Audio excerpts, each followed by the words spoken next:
राजबाला वर्मा की दाहिना और बायां दोनों ही हाथ ये हुआ करती थी पूजा सिंघल जी। तो 5 वर्षों में हम लोगों ने देखा एक मंत्री के रूप में भी कि जितनी चलती पूजा सिंघल की राजबाला वर्मा की थी उतनी चलती किसी मंत्री की भी नहीं थी। सभाओं में मंत्री लोग नीचे बैठा करते थे और ये 2 महिलाएं मंच पर ऊपर बैठा करते हैं। हेमंत सोरेन तो जानते हैं कि जो सांसदों राज्यसभा चुनाव के लिए जो विधायकों की खरीद फरोख्त हुई थी उसमें तो इन्वॉल्व थे, रघुवर दास जी भी थे, ये भी थे, टेप था, सब था। कहीं कोर्ट से तो उसमें इनको राहत नहीं कि भाई ये कितनी ब्रिलियंट अफसर थी, कितनी ईमानदार थी, कितनी कर्मठ थी। केवल मैंने उसका विरोध किया था और सीपी सिंह जी ने भी इसका विरोध किया था। 2 को छोड़कर बाकी कैबिनेट के मंत्री चुप रह गए थे क्योंकि मुख्यमंत्री के निर्देश पर यह प्रस्ताव कैबिनेट की मीटिंग में आया था। तो जो राजबाला वर्मा की प्रशंसा करेगा, जो क्लीन चिट देगा पूजा सिंघल को, तो उसकी नीयत पर तो शंका होगी ही लोगों के बीच में। इसलिए जांच वहाँ तक जानी चाहिए। भाजपा ऐसी बात रघुवर दास जी के सरकार के समय के बहुत ठोस सबूतों को लेकर मैंने भी 2-3 मामले दर्ज कराए हैं। एसीबी जांच कर रही है साहब उसमें। अब जांच कर रही है, उसमें कोई प्रगति नहीं है। तो हमारी सरकार रहे तो हम आरोपों को सुन लें और कहें कि हम बड़े दिल के आदमी हैं इसलिए हम बदले की भावना से जांच नहीं कराएंगे, तो ये बात तो सही थी। खरा नहीं उतरे। हेमंत सोरेन जी से भी अपील करूंगा कि अगर आप बचाने के लिए एक कदम भी आगे बढ़ेंगे पूजा सिंघल को तो आपकी गर्दन नपेगी, आप इसमें फंसेंगे, आपकी बदनामी होगी। इसलिए आप भी कहिए, आप अपना पक्ष है। अगर ये सही है तो ऐसा तो नहीं होना चाहिए। हेमंत सोरेन या किसी को भी यही आशंका होती होगी कि केंद्रीय एजेंसियां हमको लपेटने की कोशिश करेंगी, मगर इस मामले में वे लपेटे में नहीं आएंगे। इस मामले में लपेटे में पहले की सरकारें आएंगी। नमस्कार। झारखंड की ब्यूरोक्रेसी इन दिनों केंद्रीय जांच एजेंसी के घेरे में है। ऐसे में तरह तरह के सवाल उठ रहे हैं। पक्ष विपक्ष पर आरोप लगा रहा है, विपक्ष पक्ष पर आरोप लगा रहा है। निष्पक्ष बात कहीं से खुलकर नहीं निकल पा रही है। हमारे ठीक बगल में जो आप शख्स देख रहे हैं, इन्हें निष्पक्षता के लिए ही जाना जाता है। कुछ सवाल करेंगे और जानने की कोशिश करेंगे जो मौजूदा स्थिति है, जिस तरह से तमाम जो है इन दिनों झारखंड में जो है, चाहे वो राजनीति को ले ले या फिर ब्यूरोक्रेसी को ले ले, चाहे वो तमाम तरह की जो है उथल पुथल मची हुई है। हमारे साथ बातचीत करने के लिए जमशेदपुर पूर्वी से विधायक सरयू राय जी हैं। सर, बहुत स्वागत है आपका। चूँकि सर आप वरिष्ठ विधायक हैं और अनुभवी हैं सर, तो हम उम्मीद करेंगे कि आपसे एक निष्पक्ष जो इसका जो निष्कर्ष निकलता है सर, वो हम जानने की कोशिश करेंगे आपसे। सबसे पहला यही हम जानने की कोशिश करेंगे, ये जो ईडी की जो चल रही है सर, तमाम कार्रवाई जो चल रही है, किस संदर्भ में देख रहे हैं? यह आज विडम्बना है कि कोई भी मुद्दा जब सामने आता है तो उसमें तिल में से ताड़ बनाने की कोशिश होती है। सही मुद्दा क्या है ये पीछे रह जाता है। अभी ईडी की जो जांच हो रही है वह जांच हो रही है हाईकोर्ट के आदेश पर। मनरेगा घोटाला हुआ था, हाईकोर्ट ने आदेश दिया कि साहब आप जांच करिए। ईडी जांच कर रही है, जांच कर रिपोर्ट फाइल किया। ईडी ने उसी के सिलसिले में जो अभियुक्त रहे हैं उनके संबंधियों पर छापेमारी की और पूजा सिंघल जो उस समय उपायुक्त हुआ करती थी खूंटी जिले की, बाद में चतरा की हुई, बाद में पलामू की हुई, तो उनके चार्टर्ड अकाउंटेंट के यहाँ 19 करोड़ से ज़्यादा नकदी धन मिला। अब लोग बता रहे हैं कि उन्हीं का हो सकता है। इसको लेकर ही राजनीति शुरू हो गई है। भारतीय जनता पार्टी ये कह रही है कि हेमंत सोरेन ने उनको माइंस मिनिस्टर बना दिया, उनको इंडस्ट्री मिनिस्टर बना दिया, इसलिए उसी की कमाई का ये धन होगा। हेमंत सोरेन कह रहे हैं कि भाई हमारे यहाँ तो 6-7 महीने से वो बनी हैं माइंस मिनिस्टर और इंडस्ट्री मिनिस्टर, उसके बाद तो वो किसी महत्वपूर्ण पद पर उसके पहले नहीं थी। उनका कहना है कि पहले जिस सरकार में महत्वपूर्ण पदों पर रही हैं, ये अगर है उनका धन तो उसी पीरियड का हो सकता है। अब मुझे भी लग रहा है कि अखबारों में जो खबर आ रही है कि मनरेगा में कुल 18 करोड़ की राशि थी, घपला हुआ था, तो उसमें 5% कमीशन देने की बात आ रही है कि 5% कमीशन उसमें से प्रशासनिक क्षेत्र में जाता था। कुल 5% का 5% भी अगर राजबाला वर्मा ले लेती होंगी तो कितना होगा? 18 करोड़ का 5% 90 लाख रुपया होगा। कहाँ उस समय का 90 लाख रुपया और कहाँ आज का 19 करोड़ 73 लाख रुपया, दोनों में कोई तारतम्य नहीं है। इसलिए स्वाभाविक बात ये लगती है कि मनरेगा घोटाला और हेमंत सोरेन सरकार में जब बनी हैं ये माइंस और इंडस्ट्री मिनिस्टर, इसके बीच का जो पीरियड है, इसी के समय में कोई कमाई हो सकती है इनकी।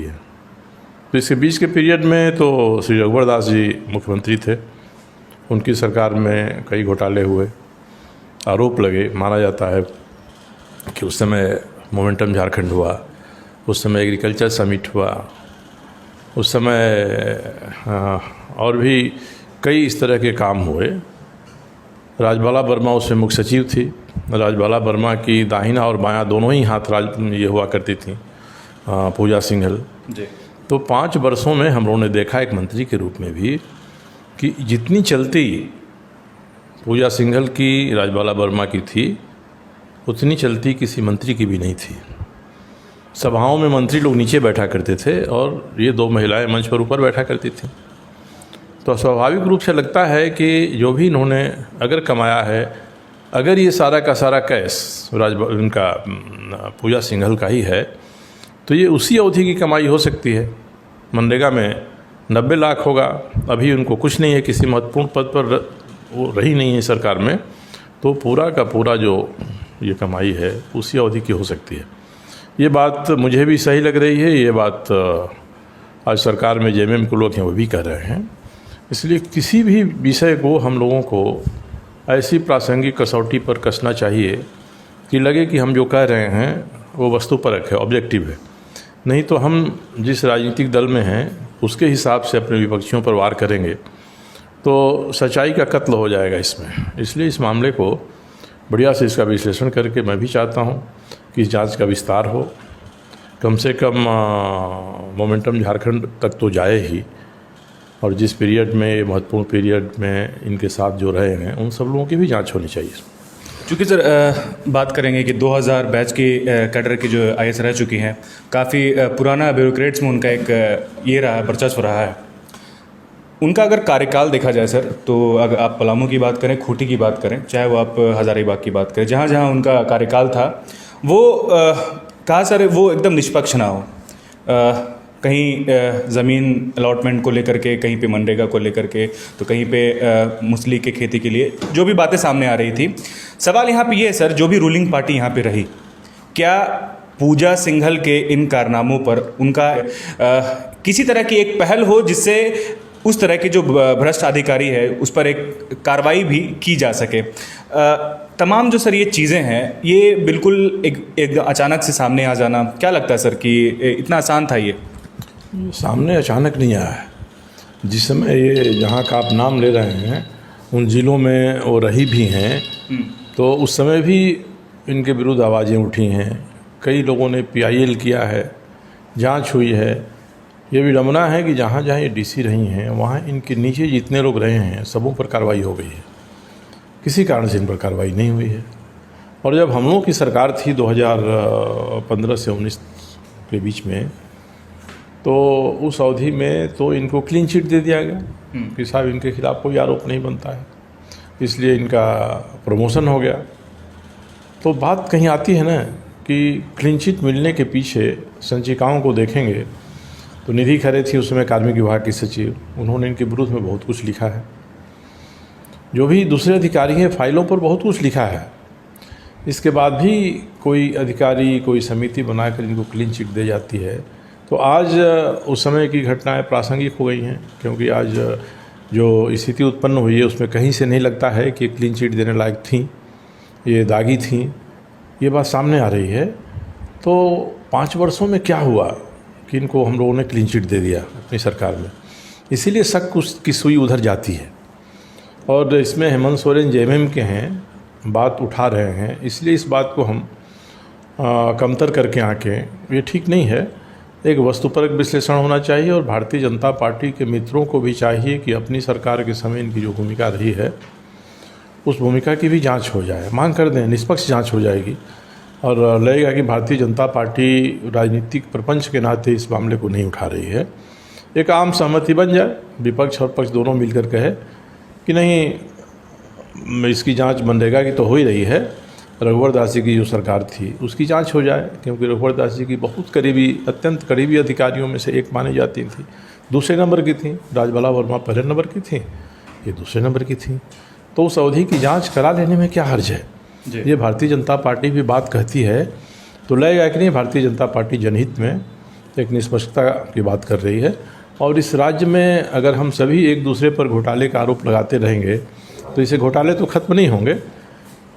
और इसमें एक और मैं महत्वपूर्ण बात कहना चाहूँगा कि जब रघुवर दास जी की सरकार थी जिसमें हम सभी मंत्री थे, उस समय हेमंत सोरेन के खिलाफ बहुत सारी चीज़ें विधानसभा के भीतर, विधानसभा के बाहर उठती थी, उठी, संज्ञान लिया गया, आगे कोई कार्रवाई हुई नहीं।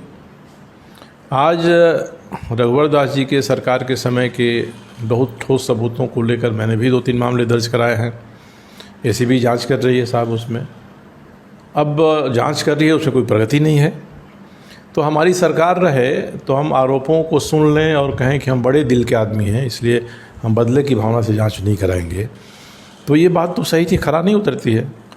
आज अगर हेमंत सोरेन जी को लगता है कि कहीं कोई गड़बड़ी हो रही है, उस समय हुई थी, तो मैंने तो 2 मामले दिए हैं। एक मामले में जो मेनहाट का मामला है उसमें तो एसीबी ने जांच करके सारी रिपोर्ट को दे दिया है, उसमें आगे कार्रवाई नहीं हो रही है। दूसरा मैंने टॉफ़ी टी-शर्ट सुनिधि चौहान की बात के संबंध में दिया है, उसमें भी जांच की गति क्या है मुझे पता नहीं है। तो जब तक जांच करा के जो नतीजे आएंगे उनमें कार्रवाई नहीं होगी, हाई कोर्ट कह देगा तब ईडी जांच करे या सीबीआई जांच करे तब उस मामले में कार्रवाई होगी, तो ये तो ठीक नहीं है। हाई कोर्ट के आदेश के बिना भी हमारे सामने जो मामले आते हैं उसमें कार्रवाई होनी चाहिए। तो ऐसा लगता है कि एक आम सहमति बन जाती है कि तुम हमारी पीठ सहला दो, मैं तुम्हारी पीठ सहला देता हूँ, मैं आपके खिलाफ़ जनता में बहुत बोल दूँगा, आप मेरे खिलाफ़ बोल दीजिए, हम दोनों एक दूसरे पर आरोप प्रत्यारोप करते रहेंगे, उसका कोई नतीजा नहीं निकलेगा। तो चाहिए भारतीय जनता पार्टी को आगे बढ़कर ये कहना है कि इसमें से नतीजा निकालिए साहब, हम इसके लिए तैयार हैं, और आप पर हम जो आरोप लगा रहे हैं उनकी भी जांच कराइए, दोनों ही बातों की जांच हो। ये तो ठीक है सर। एक चीज़ और जानना चाहेंगे, जिस तरह से जो आरोप लगे हैं कि इतना बड़ा मामला है, अभी गिरफ्तारियां भी हो रही है, बाज़ाब्ता जो आज उनके जो पति हैं अभिषेक झा, उनसे भी पूछताछ जो है किया गया। अब बीजेपी कह रही है कि अगर वो दागी हैं या फिर भ्रष्टाचार के शिकार हुई है तो हेमंत सोरेन क्यों सपोर्ट कर रही है, क्यों बचाना चाह रही है उसको, सवाल ये है। अब ईडी के जांच का दायरा जिस तरह से बढ़ रहा है, कार्रवाइयाँ हो रही हैं, तो मुझे नहीं लगता है कि हेमंत सोरेन जी को हिम्मत इतनी हो जाएगी कि वो उनको बचाएं।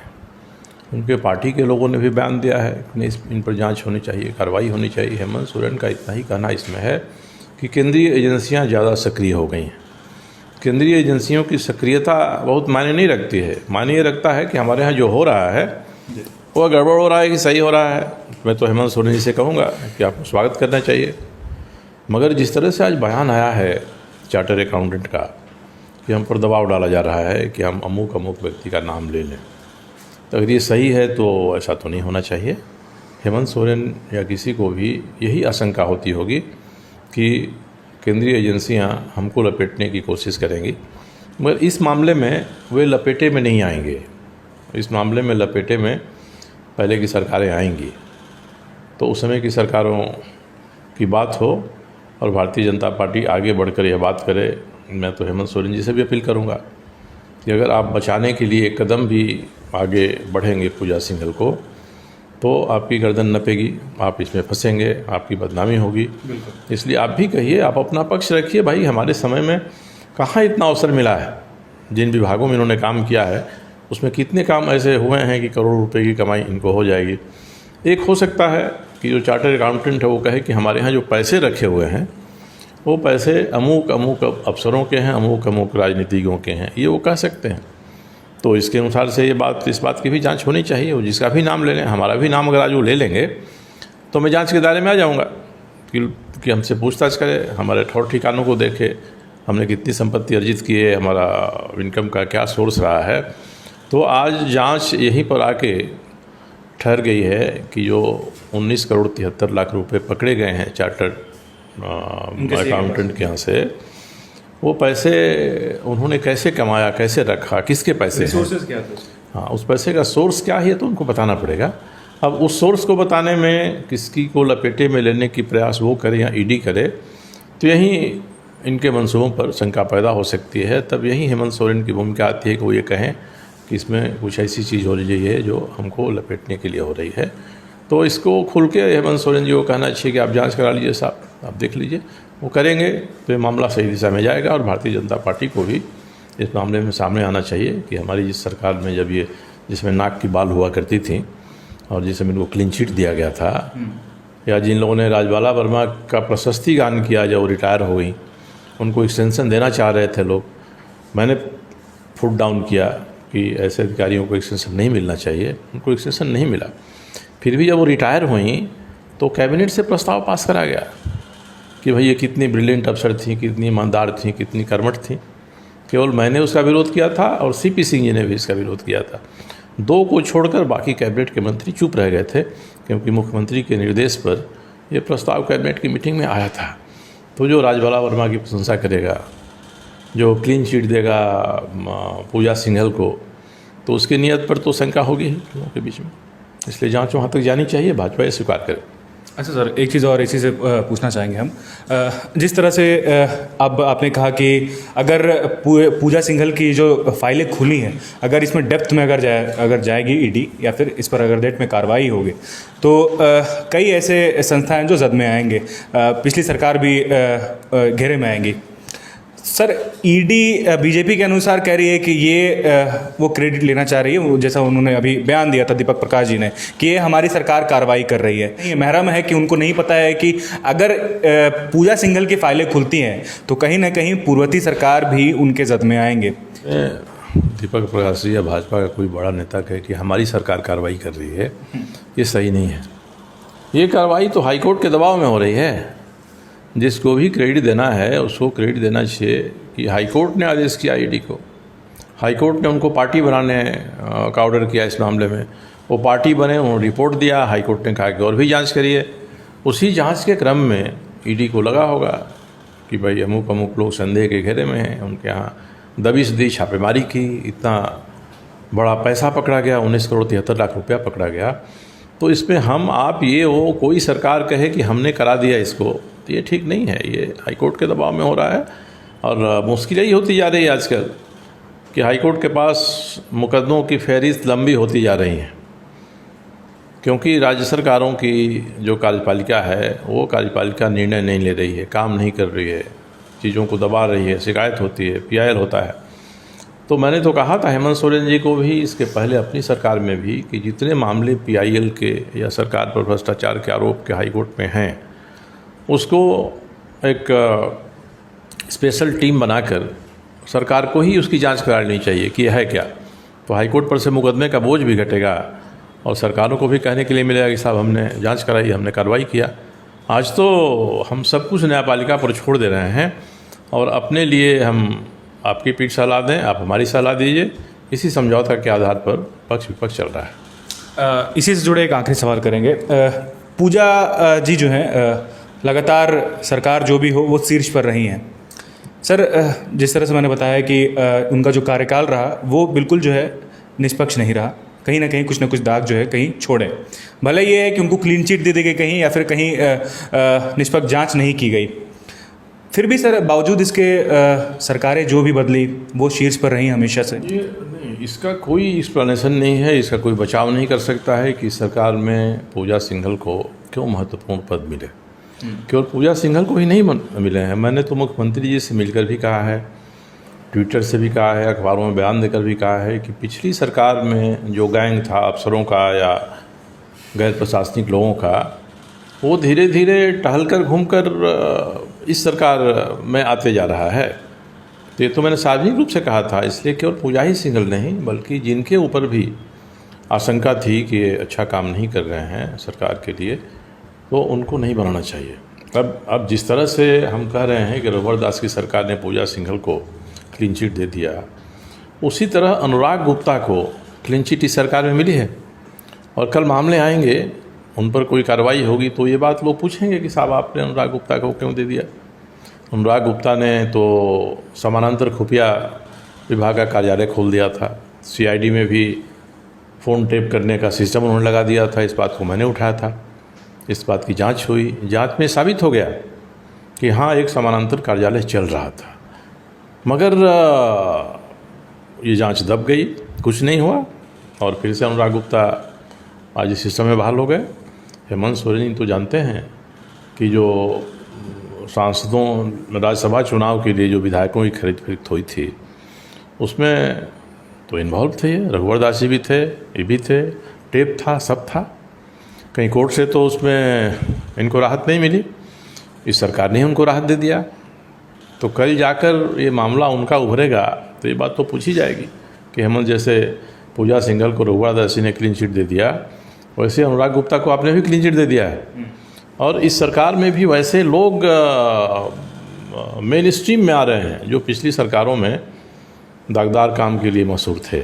मेरे जैसा आदमी तो इस बात को कहता है, इसलिए मैं कहता हूँ कि तुम हमारी पीठ सलाह दो, मैं तुम्हारी सलाह देता हूँ, राहत से रहें। अब जो मामला जिसको ले जाना होगा हाई कोर्ट में जाएगा, सुप्रीम कोर्ट में जाएगा। जब वहाँ से कोई निर्देश होगा तो हम देखेंगे।